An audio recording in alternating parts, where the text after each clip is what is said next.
Kids, welcome to knowledge nest. तो next part में है the making of Germany and Italy. क्या एक देश की सेना एक पूरे राष्ट्र की बनावट कर सकती है? जर्मनी की कहानी इसी सवाल का जवाब देती है। तो चलिए शुरू करते हैं एक फैसिनेटिंग जर्नी, जर्मनी के एकता की कहानी। देखिए, 1848 के बाद यूरोप में जो नेशनलिज्म था वो डेमोक्रेसी और रिवॉल्यूशन से जुड़ा हुआ नहीं रहा। पहले लोगों का सोचना था कि राष्ट्र बनेगा तो सबको वोट मिलेगा, सब इक्वल होंगे, लेकिन अब नेशनलिज्म एक नए डायरेक्शन में जाने लगा। अब नेशनलिज्म का यूज बच्चों कंजर्वेटिव लीडर्स ने करना शुरू कर दिया, जिनका मकसद था सिर्फ पावर को लेना और यूरोप के पॉलिटिकल मैप पर अपनी छाप छोड़ना। यानी कि राष्ट्रवाद का मतलब अब सिर्फ जनता की आजादी ही नहीं रह गई, बल्कि राज्य की ताकत भी बन गया था। तो इस बदलाव को हम क्लियरली देख सकते हैं जर्मनी और इटली के यूनिफिकेशन में, यानी कि एकीकरण में, जहां राष्ट्रवाद का यूज करके एक पावरफुल यूनाइटेड देश जो है वो बनाया गया। अब आपने पढ़ा होगा 1848 में मिडिल क्लास जर्मन्स काफी एक्साइटेड थे राष्ट्रवाद को लेकर। उन्होंने कोशिश की थी कि जर्मनी के अलग अलग रीजन्स को जोड़ के एक देश बनाए, इलेक्टेड पार्लियामेंट चलाए, यानी लोग वोट से अपनी सरकार जो है वो बनाए। लेकिन ये लिबरल ड्रीम ज्यादा देर तक टिक ही नहीं पाया। मोनार्की सिस्टम, राजा महाराजा का राज, मिलिट्री, फौज और बड़े जमींदार, जिन्हें प्रूशिया में जंकर्स कहा जाता था, उन्होंने मिलकर इस मूवमेंट को पूरी तरीके से दबा दिया था। और तब से प्रूशिया ने लीडरशिप अपने हाथ में ले ली। अब राष्ट्रवाद के जो काम था वो जनता नहीं, बल्कि प्रूशिया की फौज और नेतृत्व करेगा। नाउ बच्चों देखो, प्रूशिया के जो चीफ मिनिस्टर थे ओटो वन बिस्मार्क, जिसे आज भी जर्मनी का आर्किटेक्ट कहा जाता है, वेरी इंपॉर्टेंट, उसने प्रूशियन आर्मी और गवर्नमेंट के पावरफुल सिस्टम का यूज करके जर्मनी के यूनिफिकेशन का प्लान बनाया। सिर्फ 7 साल के अंदर प्रूशिया ने 3 बड़े जंग लड़े, डेनमार्क, ऑस्ट्रिया और फ्रांस के साथ। हर बार में जीत मिली और जर्मनी का यूनिफिकेशन कंप्लीट हो गया। वाह, सेना ने सच में राष्ट्र ही बनाया। और फिर जनवरी 1871 में प्रूशिया के किंग विलियम वन को जर्मन एम्परर घोषित कर दिया गया, एक शानदार सेरेमनी में जो वर्साइलेस पैलेस में हुई थी। ये वही पैलेस है जहां बाद में वर्ल्ड वॉर फर्स्ट का ट्रीटी ऑफ वर्सैलिस साइन हुआ था। देखो बच्चों क्या हुआ। 18 जनवरी 1871 की सुबह में ठंड से जमती हुई एक मॉर्निंग में जर्मनी के राज्यों के राजा, आर्मी के लोग, मिनिस्टर्स और खुद बिस्मार्क वर्सैल्स का हॉल ऑफ मिरर्स में इकट्ठे हुए। वहां ऑफिशियली कैसर विलियम फर्स्ट को जर्मनी का एम्परर बनाया गया। सोचो, इतना इंपॉर्टेंट दिन। जर्मनी का राष्ट्र बनाने का प्रोसेस क्लियरली दिखाता है कि प्रूशिया की पावर ही सबसे ऊपर थी। ना डेमोक्रेसी, ना लोगों का वोट, बल्कि सेना और राज्य की ताकत ने देश बनाया। नए जर्मनी ने तुरंत फोकस किया अपने करेंसी यानी पैसे, बैंक्स, कानून और कोर्ट्स को मॉडर्न बनाने पर, ताकि एक पावरफुल और ऑर्गेनाइज्ड देश बन सके। और प्रूशिया के तरीके जैसे वो काम करता था, वो पूरे जर्मनी के लिए एक मॉडल बन गए। सबने उसी का सिस्टम फॉलो करना शुरू कर दिया। तो बच्चों, इस तरह जर्मनी एकता का सपना पूरा हुआ। लेकिन जहां एक तरफ राष्ट्रवाद था, वहीं दूसरी तरफ पावर पॉलिटिक्स, वार और आर्मी की रोल भी बहुत बड़ा था। आपको ये कहानी कैसी लगी मुझे कमेंट सेक्शन में जरूर बताएं। अब हम इटली के यूनिफिकेशन की स्टोरी लेकर हम फिर से आएंगे। तब तक के लिए आप देखिए, ये एक फिगर है, एक हिस्टोरिक पेंटिंग। देखो बच्चों, एक हिस्टोरिक पेंटिंग है जिसका नाम है the proclamation of the German Empire in the Hall of Mirrors at Versailles. Artist है एंटोन वन वर्नर। देखो, ये एक बहुत बड़ी पेंटिंग है, 2.7 मीटर बाय 2.7 मीटर की स्क्वायर शेप में, एकदम मॉन्यूमेंटल आर्ट वर्क है। बच्चों ध्यान से देखो इसे। इस पेंटिंग के सेंटर में खड़े हैं विलियम वन, कैसर विलियम वन, जो नए यूनाइटेड जर्मनी के एम्परर बन रहे हैं। उनके पूरे एक्सप्रेशन में शान और पावर दिख रही है। उनके पास खड़े हैं जनरल वॉन रून, जो प्रूशियन आर्मी के टॉप कमांडर थे। उनकी प्रेजेंस ये बताती है कि आर्मी का कितना बड़ा रोल था जर्मनी को जोड़ने में।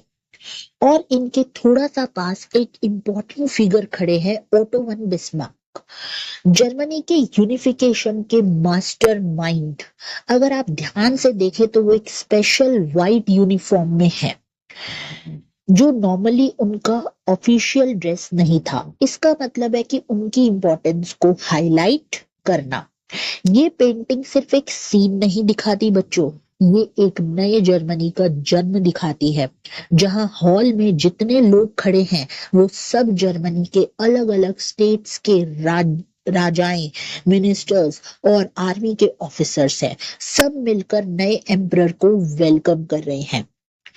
इस पेंटिंग को आर्टिस्ट एंटोन वन वर्नर ने बनाया था, और ये आर्ट वर्क उन्होंने बिस्मार्क के 70th बर्थडे पर गिफ्ट किया था 1885 में। अब आप सोचिए कितना थॉटफुल और पावरफुल गिफ्ट था।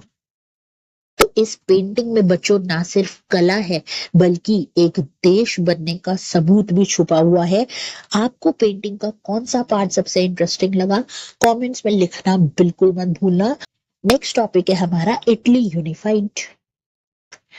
देखो, जर्मनी की तरह इटली भी एक वक्त पर काफी ज्यादा टुकड़ों में बटी थी, जिसे हम कहते हैं पॉलिटिकल फ्रेगमेंटेशन।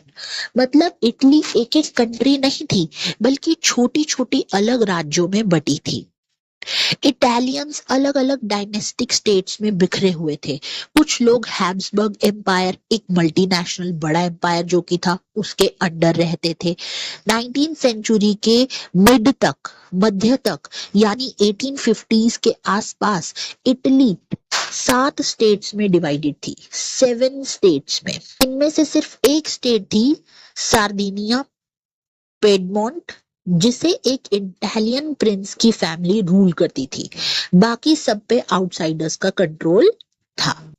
इटली का जो नॉर्थ रीजन है वो ऑस्ट्रिया के हैब्सबर्ग्स के अंडर था। सेंट्रल इटली पोप के रूल में था, जो चर्च के हेड होते हैं। और साउथ इटली पे रूल करते थे बॉर्बन किंग्स, जो स्पेन के रॉयल फैमिली से थे। सोचो, एक ही देश के लोग पर 3 अलग अलग किंग्स के अंडर रहते थे, ऑस्ट्रिया, पोप और स्पेन के बॉर्बन रूलर्स। और लैंग्वेज भी कॉमन नहीं थी। हर रीजन का अपना लोकल लैंग्वेज, अपना एक्सेंट होता था। कोई एक कॉमन इटालियन लैंग्वेज बनी ही नहीं थी। अब देखो, 1830s में एक यूथ लीडर आए, जिसिपी मजीनी। इसका हमने पहले भी पूरा वीडियो में डिस्कशन किया है। उन्होंने एक सॉलिड प्लान बनाया था, एक यूनिफाइड इंडिपेंडेंट इटालियन रिपब्लिक बनाने का। उन्होंने एक सीक्रेट सोसाइटी भी बनाई थी, जिसका नाम था यंग इटली। ये सोसाइटी लोगों को जगाने के लिए थी, जागरूक करती थी इटली को एक बनाना होगा, ऐसा वो इसमें बताते थे। लेकिन उनकी एफर्ट्स पे पानी फिर गया। 1831 और 1848 के रेवोल्यूशनरी अपराइजिंग्स जो थे वो पूरी तरीके से फेल हो गए बच्चों। अब रिस्पॉन्सिबिलिटी आ गई सार्डिनिया पैडमोंट के किंग के ऊपर, जिनका नाम था किंग विक्टर इमैनुअल सेकेंड। इस किंग ने डिसाइड किया कि इटली को वार के जरिए एक किया जाएगा। उन्होंने फाइट किया और धीरे धीरे इटली के अलग अलग हिस्सों को जोड़ा। अब ये जो सार्डिनिया पेडमोंट के रूलर्स और उनके आसपास के अमीर लोगों को ये एक इकोनॉमिक अपॉर्चुनिटी भी लगती थी। एक यूनाइटेड इटली मतलब क्या है? एक बड़ा बाजार, एक स्ट्रॉन्ग इकोनॉमी और यूरोप में पॉलिटिकल पावर। और इस तरह इटली ने भी जर्मनी की तरह अपने टुकड़ों को जोड़ के एक पावरफुल यूनाइटेड नेशन बनने की जर्नी स्टार्ट करी। तो बच्चों, आप मुझे बताओ, क्या आपको जिसिपी मजीनी का सीक्रेट मिशन या किंग विक्टर इमैनुअल की स्ट्रैटेजी ज्यादा इंटरेस्टिंग लगी? कमेंट्स में लिख के मुझे जरूर बताइएगा। अब ये आप पेंटिंग देखो। क्या कभी आपने सोचा है कि जब एक पावरफुल लीडर पार्लियामेंट में बैठता है तो लोग उसकी क्या सोच बनाते हैं? आइए एक मजेदार ड्राइंग के पीछे का सच जानते हैं। यही है वो ड्राइंग, देखो। ये एक कैरिकेचर यानी कि एक ऐसी फनी कार्टून है जिसमें किसी लीडर के चेहरे या बॉडी फीचर्स को ओवर एक्सट्राग्रेट करके दिखाया गया है। और इस कैरिकेचर में जो व्यक्ति दिखाया गया है वो है ओटो वन बिस्मार्क, जर्मनी का एक महान लीडर जिसे आयरन चांसलर भी कहा जाता था। Very very important. ये कार्टून 5 मार्च 1870 को वेना के एक मैगजीन फिगारो में पब्लिश हुआ था। यानी बिस्मार्क के वक्त के लोग भी उसकी पावर और इन्फ्लुएंस को कार्टून के जरिए दिखाते थे। इस कैरिकेचर में बिस्मार्क को जर्मन पार्लियामेंट यानी कि रिचस्टैग में दिखाया गया है। शायद आर्टिस्ट उसकी पावर से डर भी रहा था और उसका मजाक भी उड़ा रहा था, क्योंकि बिस्मार्क पार्लियामेंट में था लेकिन उसकी चलती थी हर जगह, वार, यूनिफिकेशन और इवन लॉ मेकिंग में भी।